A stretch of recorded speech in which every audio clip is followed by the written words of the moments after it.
لو أنزلنا هذا القرآن على جبل لرأيته خاشعا أنزلنا هذا القرآن على جبل لرأيته خاشعا أنزلنا هذا القرآن على جبل لرأيته خاشعا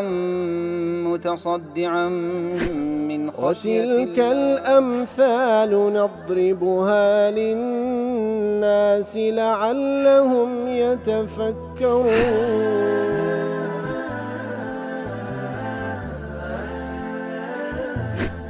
الحمد لله والصلاة والسلام على رسول الله وعلى آله وصحبه ومن والاه. السلام عليكم ورحمة الله. بەڕێزان خۆشحاڵم لە وانەی 637 لەوانەکانی تەفسیر قورئانی پیرۆز بێمەوە خزمەتتان بەمە بەستی ڕەزامەندی رب العالمین و هیوادارم ئێوەی ئازیز سوودی لێ وەربگرن. أعوذ بالله من الشيطان الرجيم بسم الله الرحمن الرحيم ولا تسبوا الذين يدعون من دون الله فيسبوا الله عدوا بغير علم كذلك زينا لكل أمة عملهم ثم إلى ربهم مرجعهم فينبئهم بما كانوا يعملون.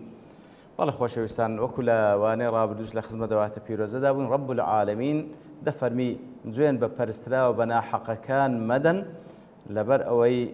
ئەوان لە مقابلدا دێن بە زوڵم و تەجاوز سنوور دەبەزێن و جوێن بە رب العالمین دەدەنەوە لە مقابل ئەوەی کەوا ئەنگۆ جوێنتان بە پەرسترا و بە ناحەقەکاندا ئیتر كذلك زينا لكل أمة عملهم بەو شێوەیە لە بۆ هەموو ئومەتێک و کەسانێک خوای گەورە فەرمی کار و کردەوەکانمان لە بۆ ڕازاندینەوە پاشان دەگەڕێنەوە لای پەروەردگاریان ئیتر پێیان ڕادەگەینیتەوە ئەو کارکردەوانەی کە ئەوان کردیتیان. بەڵێ ئەوجا وەکو لەوانەی ڕابردوو باسمان کرد کەمێک بە تەفسیل ئەو بابەتە کەواتە هەر تاعەتێک ئەنجامدانی ئەو تاعەتە لە مقابلدا ڕەتفعلەکەی ئەو مەفسەدەیەکی گەورەی لێ بەرپا بوو لەو حاڵەتەی ئەو تاعەتە پێویستە ئەنجام نەدرێ وەکو گوتمان ئەوەش لە شەرعدا زانایان پێدەفەرمون سەدەن للذەریعە کەواتە لە بۆ ئەوەیکەوە ئەو کارێت و نەبیتە پاساوێک لە بۆ منکەرێکی گەورەتر پێویستە خۆت لەو کار و تاعەتە لەو حاڵەتە بپارێزی. بەڵام وەکو باسیشمان کرد دیارە با بڵێن ئاگادار بین شتی دیکەمان لێ تێک نەچی لەو بابەتەی لە بۆ نمونە وەکو خەفاجی دەڵێ إن الطائلة إذا أدت إلى معصية راجحة وكانت سببا لها. هەر تاعەتێک بۆ مای ئەوەی کەوە لە مقابلدا معصیەتێک راجحە یعنی هەر ڕوو دەدا ئەو تاعەتێک کە دەیکەی لە مقابلدا معصیەتێکی گەورە ڕوو دەدا بە تەئکید و ئەو تاعەتەش کە ئەتوو ئەنجامدا دەبێتە سەبەبێک لە بۆ ئەو معصیەتە وەجەبە تەرکوها پێویستە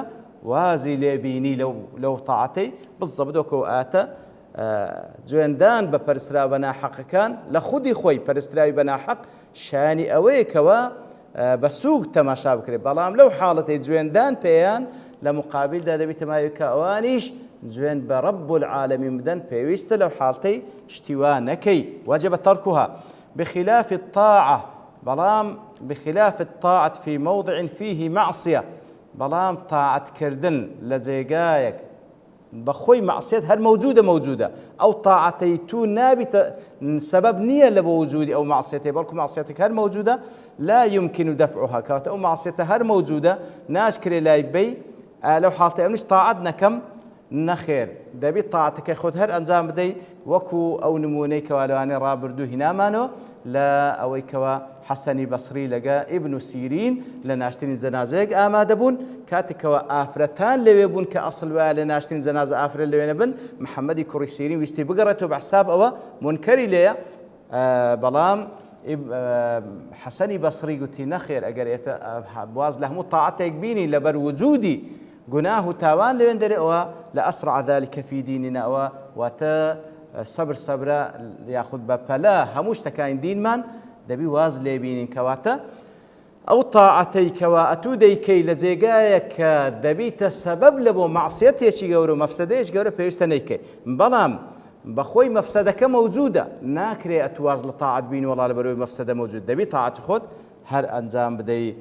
وهروها إمام رازي دل وفي الآية تأديب لمن يدعو إلى الدين وهو آياتا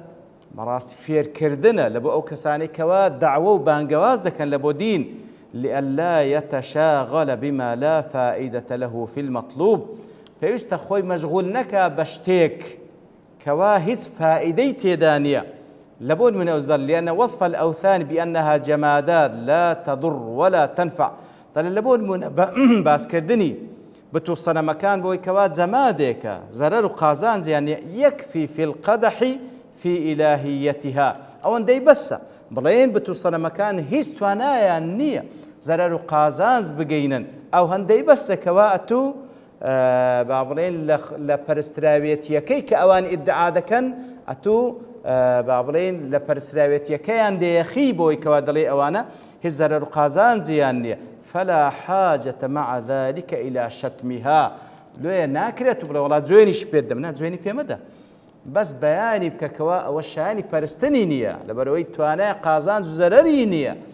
كاتب راستي وكو لو أنا رابرج باسمان كر قضية شي زور قرنقة كوا إنساني مسلمان بو فقه وبو تصور قرآنيي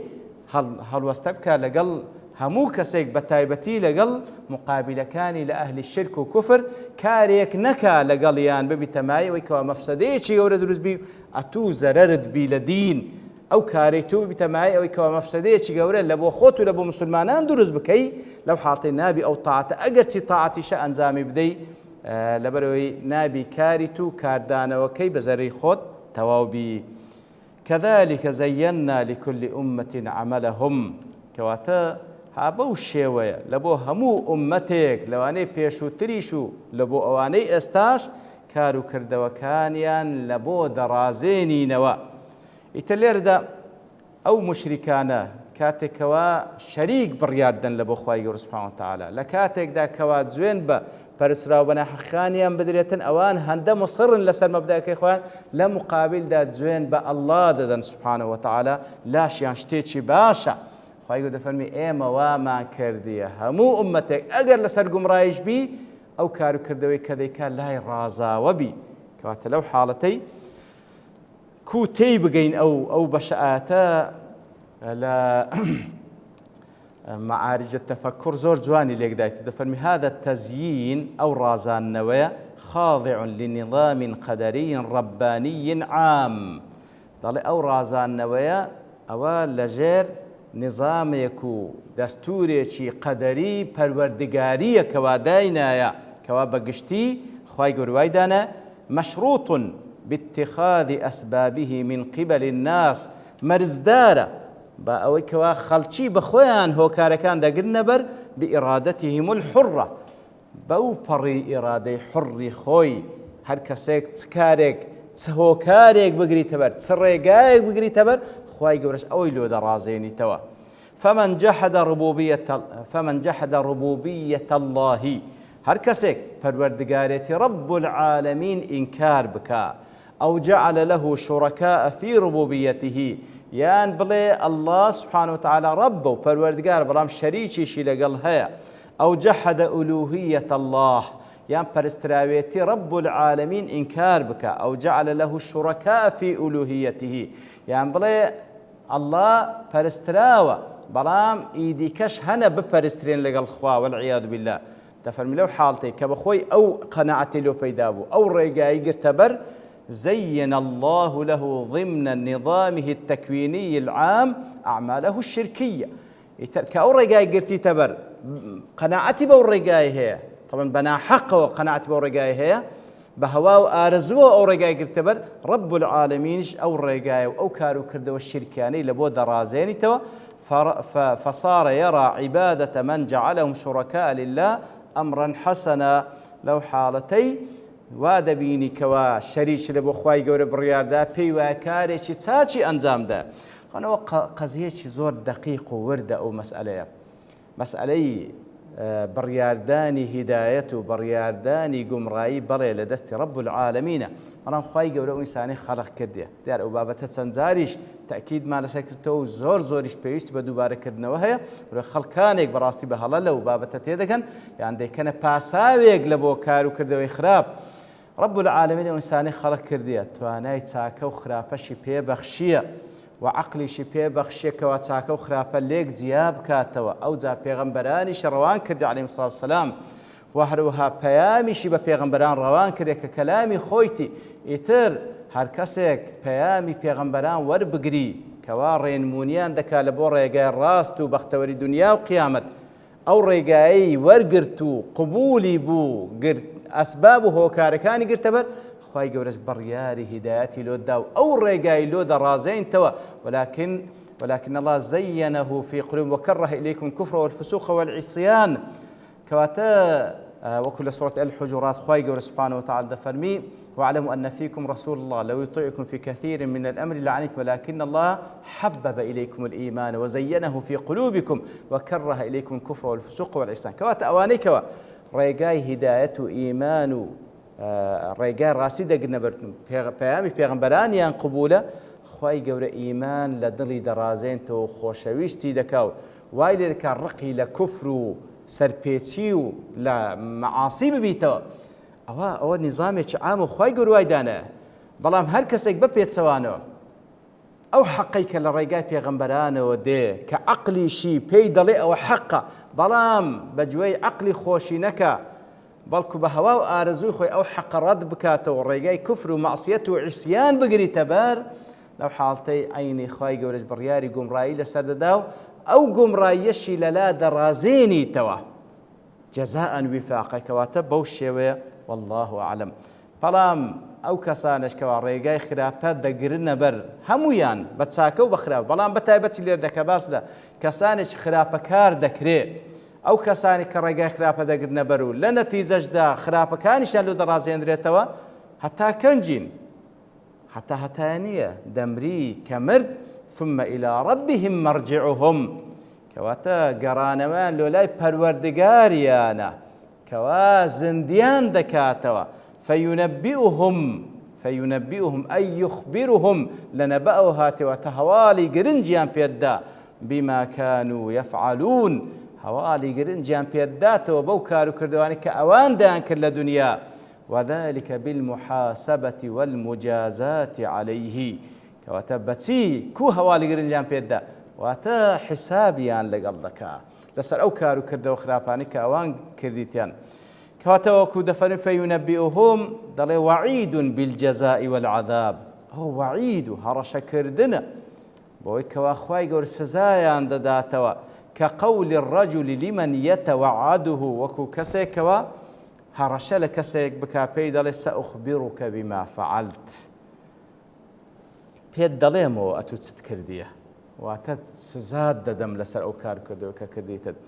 بەڵێ خۆشەویستان کەواتە ئەو ئاتە زۆر شتی گرنگی لێ وەردەگیرێتن ئەو ئاتە وەکو باقی ئاتەکان تر زۆر شتی گرنگی لێ وەردەگیرێ یەکەمیان بە هیچ شێوەیەک کە خوای گەورە نمونەیەکمان لۆ دەینتەوە جوێندان بە پەرستراوە بە ناحەقەکانی ئەو کەسانەی کەوا لە غەیری ئەڵڵا دەپەرستن جوێندان پێیان ئەو جا جوێندان بە پەرستراوە بە ناحەقەکانیان نابی جوێنیان پێ بدرێ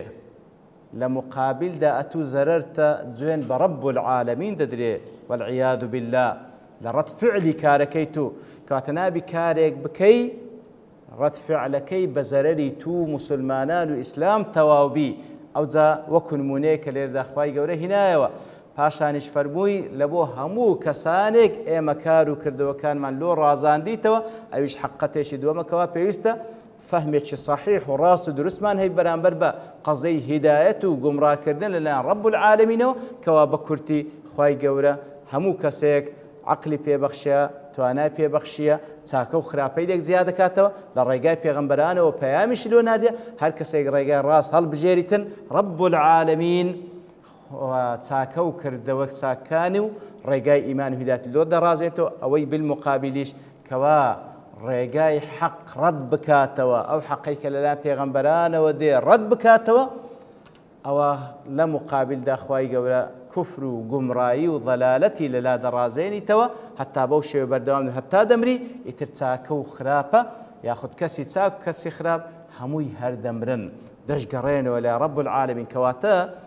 ئەسڵەن دنیا دار العەمەلە دار الئیبتیلایە داری تاقیکردنەوەیە بەڵام